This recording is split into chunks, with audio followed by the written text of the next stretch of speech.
आपल्यासोबत रायगड जिल्हा पोलीस अधीक्षक दलाल मॅडम आहेत. मॅडम काय सांगाल एकंदरीत कशा पद्धतीने तयारी करण्यात आली आतापर्यंत किती शिवभक्त जे ते गडावरती दाखल झालेले आहेत? हे 352वा शिवराज्याभिषेक सोहळा यावर्षी साजरा केला जात आहे. आजपासूनच शिवभक्तांचा येणं सुरू झालेला आहे. आतापर्यंत जवळपास 25 ते 30,000 शिवभक्त वरती आलेले आहे गडावरती आणि अजूनही भरपूर लोकांची गर्दी येणं चालू आहे. प्रशासनाच्या वतीने कशी तयारी करण्यात आलेली आहे? साधारण पोलीस कर्मचारी किती तैनात करण्यात आले आहेत? अतिरिक्त कुमक काय मागवलेली आहे का?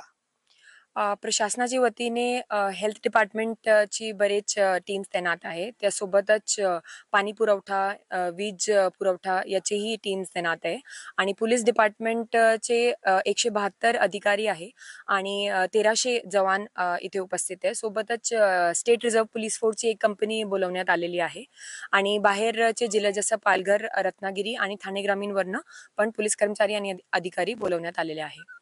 धन्यवाद मॅडम. या होत्या रायगड जिल्हा पोलीस अधीक्षक आचल दलाल madam. Video journalist Yakub Syed सह राज वैशंपायन, टीव्ही9 मराठी, रायगड.